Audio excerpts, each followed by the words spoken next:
Mike's Daily Podcast.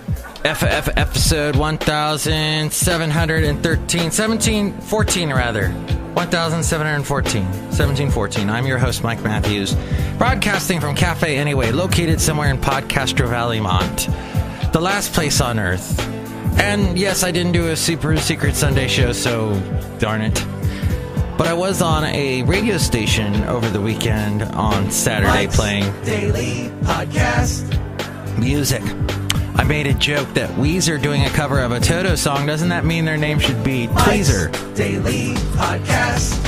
That's all I had. You know, there's a guy that I produce a talk show for, and he likes to start off his show saying something more like this. He says, "Hey, there's a lot going on," and I like to play this when he says that old song. It goes like this. Oh, yeah, how much? A lot. Daily Podcast. Wow. That was a little bit of a lag. Anywho, this has been an interesting weekend, and you know all about the flakety flake. Yeah. And wow. I had to say, I hadn't heard the whole story till I drove into work today, listening to the Daily on New York Times. Exactly, they broke it down. But first, let me just say, and I don't have a way to play it, darn it. Right now on one of the stations I work for, there's a guy named Hugh Hewitt. I've actually met Hugh Hewitt. Lou just walked in. Very nice guy. But he is so misled right now. And he is totally Brett Kavanaugh, can't do any wrong. He's never done any wrong. They just know. There's like, they did some kind of time machine. They went back in time, went back to when he was a high school, saw that he was a perfect virgin his whole entire life, that drank. This is the most, as Matt Damon said on SNL, look who else walked in. It's Matt Damon. And look, so Hugh Hewitt was poking holes at Matt Damon because Matt Damon apparently said some things about sexual harassment, being accused of what he would do if he was accused of sexual harassment and blah blah blah. I don't know. Whatever, Hugh Hewitt. You stick your head in the sand like an ostrich, and you don't. Just look at just all they're saying. All Jeff Flake was saying was, here's today's podcast picture. Do a little FBI background check. Do an extra week of it because something got missed. Obviously, people were not asked questions. It's a little bit shocking that, oh, wait, you never interviewed these people? Basil. You never interviewed Basil? Basil is just a great guy to interview. I don't know if you want. He's a great dog. So, the fact that they missed so much. And then Lindsey Graham. Oh, my God. So, Hugh Hewitt, Lindsey Graham, okay, basically every talk show host at this one radio station I work for, they are hysterical. If I don't mean in the laughing way, because I wish I could laugh at this, but I can't. They are, well, except for when Kathy McKinnon does, do we have that somewhere? I'm going to try and get that for you. By the way, I had not watched a skit on Saturday Night Live in a long time. And oh my God, all the men that they have now working, all the guys in the cast, they look like they're friggin' 4-year-olds. They're too young to be on Saturday Night Live. I know Chevy Chase was young back in the day on Saturday Night Live, back when it first started, and Bill Murray, but these guys, they're just kids, and they can't do the old voice, they can't do the old curmudgeonly senators, the old white guys. But I will not shut up because this is a bunch of CRAP crap. That's Kate McKinnon doing the Lindsey Graham. This ain't no trial. This ain't no due process. You know what this is, Judge Kavanaugh? Do you know what this is? Is this a real question? This is... That's Matt Damon. Hell. That's what it is hell. Hey. Is this hell to you, Judge Kavanaugh? So what Kate McKinnon, why people are laughing is she has like she's able to do that bloated face. She's like all of what, she's her early 30s or something, and she's able to do the whole, makes herself look like she's got jowls. No makeup involved. All they did was comb her hair to the side like Lindsey Graham does. And later on in this funny, oh my God, just the best. We got the Lindsey Graham thing. Okay, I'll play this for you too. So this better. What? Oh, good heavens. All right, I was going to play it. Will this let me do it? Nope. Okay. Apparently, I'm not authorized to play that. Thank you so much. Well, Lindsey Graham was just, I can't believe. Do you know what this is? And he is a senator, if you didn't know, from, he's a U.S. Air Force Reserve Colonel. Can you imagine serving under him? Yikes. South Carolina. Okay, there we go. South Carolina, you should be calling him up and going, what the hell, Lindsey? Why do you defend Brett Kavanaugh? Did you jump in a time machine? Did you jump in a TARDIS? Did you go back there? Did you actually see that Brett Kavanaugh was a good, virginal high school kid? Anyway, me talking about this isn't going to... However, Ana Maria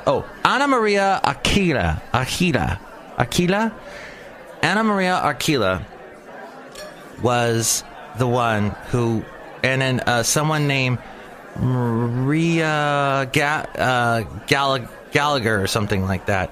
They were the ones that confronted Jeff Flake and said, "What the hell, man? What are you doing? Why won't you listen to me? Look at me." I have that state of our politics, and I think it is by forcing those who are elected to remember that they are not representing their party. They are representing people who have stories and experiences, whose lives are shaped every day by their decisions. That is the role that they should be playing. That when they make decisions, they have to be thinking about how it impacts real humans. So Ana Maria Archila, we have the truth to the country. You have power when so I looked at him. And that was Mary Gallagher. So Ana Maria was the one who first... So with all this protest going on, it's one thing to hold up a sign on a cold day in the street. But these two women were so smart, so brilliant. They knew they had Jeff Flake was the guy who's, this is his last couple months. He's done with being a politician. Or being a senator anyway. He's a Republican, and he has had issue after issue with Trump. Trump has said nasty things about him. They go back and forth. Jeff Flake is like, enough. This is crazy. So the very fact that on Friday morning, Jeff Flake was letting out this statement saying, yeah, I'm going to vote for Brett Kavanaugh. That's great. But as he's going to do the vote, these two ladies come out when he's going into an elevator. They catch him. They were like at his office waiting to talk to him. And they see him leave and they follow him. And that's when Ana Maria Archila... I looked at him. We looked at his face. The same way that we were demanding that he look at us, we were looking at him. I could see that the turmoil of the last few weeks really in him, and I could see turmoil in his face. Senator, do you want to respond to their complaints? And they just yelled at him like, women don't matter to you? Women that have been abused don't matter to you? Is that what you're saying? So Hugh Hewitt, meanwhile, at this very moment, and I wish I could play it for you, but I can't figure out how to do it through this apparatus I have, is saying, no, this is McCarthyism. Just throws that word out. McCarthyism. Leftist McCarthyism. Blah. There. Which is funny because leftists were utterly jobs taken away from people. You've heard the whole story of the McCarthyism where there was the Red Scare, and people were being labeled communists, and they were thrown out of, they couldn't work anymore. They basically had to go and hide. And this whole, go see the movie, Oh, Good Night and Good Luck, I think is what it was, about Edward R. Murrow, who was trying to bring this all up. George Clooney directed the movie. The actor that played the lead got an Academy Award for it, Best Supporting Actor. At any rate, and someone who I once interviewed on this podcast, the daughter of an actor was in that movie. I can't think of his name at the moment, but there's this band called The Go-Ahead, and the lead singer of that band, she is the daughter of one of the actors in that movie. Anyway, all that to say is that Hugh Hewitt just makes me so sick to my stomach when he throws that out, that McCarthyism. No, there are facts that you don't know about Hugh Hewitt. How do you know? Oh, but Mike, how do you not know? But how does he know? How does Lindsey Graham know? How do they know that this is that he is so absolutely clean? Just do a little more of a background check. That's all Jeff Flake was saying after he was confronted. He said, okay, when he came time to vote, he said, and he went back in the room where they do the vote. He actually gets up, leaves, goes to what they call an ante-room, which I think is the strangest name for a room. An ante-room. Is it a room or is it not a room? It's an ante-room. We don't know what it is. It's sort of in that middle ground area. So he had to go to that ante-room and talk with a couple of the Democrats and go, you know what? I am okay with doing a little more investigation. And so that's all he said. And they go, okay, well, wait a minute. Are you still saying that we're approving him? Is that, and so they do this, what do they call it? This temporary vote that puts it to the floor.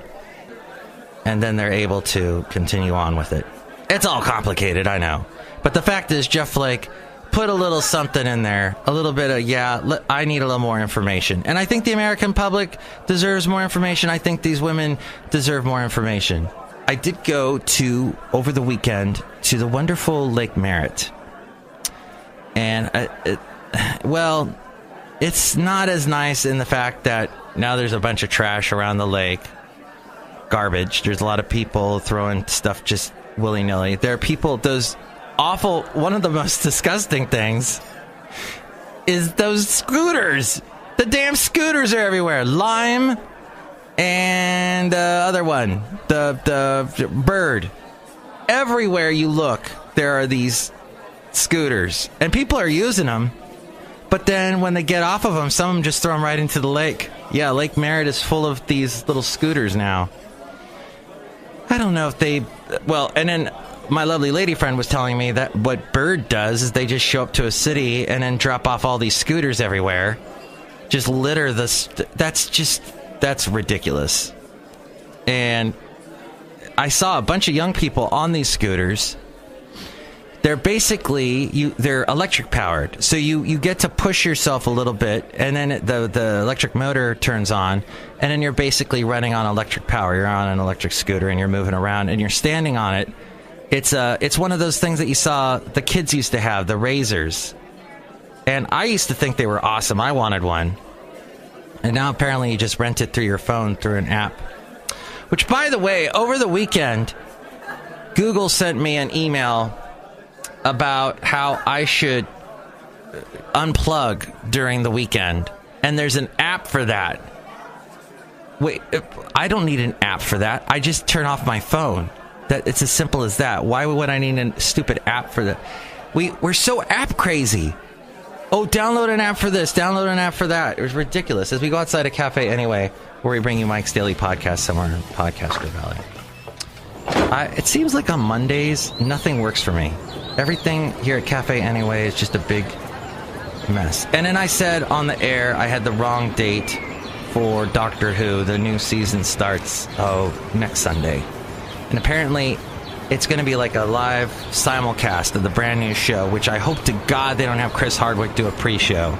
Because the guy doesn't know anything about Doctor Who. He claims he does. He's got a bedroom door. Oh, speaking of... Yeah. See, left, one of your leftist guys, Chris Hardwick, he got McCarthy'd. There was an ex-girlfriend that said he sexually harassed her, but we saw that was wrong. So see, all women are wrong that have been sexually abused. All women are wrong, and Brett Kavanaugh is right, and he should be Supreme Court nominee. He should be put in the Supreme Court now.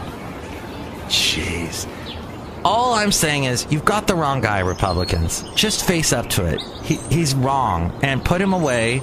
Just go, Brett, thank you. Good luck, clearing your name or whatever.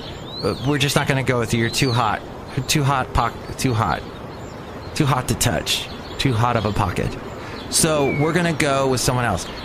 I always say to the Hugh Hewitts, and all the women calling into Hugh Hewitt right now, going, well, I think that Blasey Ford was wrong. She said that she was pushed on the bed from behind, but how could there be someone behind her with blah, blah, blah? Seriously, I just heard someone say that on his show. A woman. That sickens me. What the hell? I think we're at a crossroads in this country. That's why I'm going to put these freeways going over a river picture. I think we'll go with that. Or should we go with the lake? I don't know. I'm in a world of confusion here on this Monday. We'll do it. I think we'll do that. And then this may be the last picture from Florida. I've done so many Florida pictures. I think we've covered Florida pretty well. How could people say that? And just do a little more investigation on him. And why have this guy? Gorsuch went through compared to this so easily compared to this. Why keep with him? I don't get it. All right, I hope this gets resolved at some point. Maybe it never will get resolved, but at some point we'll move on from this story. Oh, and then Leland Kaiser. The first thing Brett Kavanaugh said when he was on the stand was Leland Kaiser said that I'm a friend of Blasey Ford and I never met Brett Kavanaugh. So this never happened to her. What?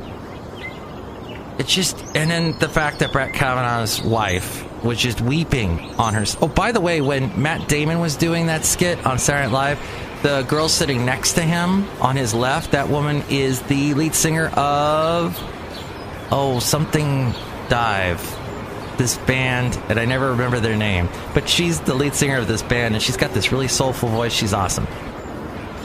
I can't think of the name. Well, I'm not going to give them a free plug anyway because they didn't give me free tickets to their show. If they come to San Francisco, I want free tickets to their show if I want to say their name. That's how it works on the show. All right. Hey, how about instead we do cars parked on the beach at New Smyrna? No, we'll do it the crossroads over the river. Next show. Oh, we didn't even say hi to the characters. Gosh, it's just a mess today. I apologize. Hello, McCarthy. It's Chely Shoehart, the gift shop supervisor. It's Floyd the Floorman! And John Deere, the engineer. That's all we had to say. Excellent. Next show, it'll be the wonderful Benita, the Disgruntled Fiddle Player, and the Brewmaster. I gotta rest. Mike's Daily Podcast is written and produced and performed by Mike Matthews. His podcast is super easy to find. Download or listen to his show and read his blog at mikesdailypodcast.com. Email Mike now at mikesdailypodcast@gmail.com. See you tomorrow. Bye. I've been through a process of advice and consent under the Constitution. Would you say you've been through hell? I've been through hell and then some. This is not a job interview. Yeah. This is hell. Oh, boy. The podcast picture is none of what I just said. It's actually the Daytona Beach is what it is. And we'll do one more Daytona Beach picture tomorrow. And then that should do it. But you can see all those pictures and whatnot at mikesdailypodcast.com.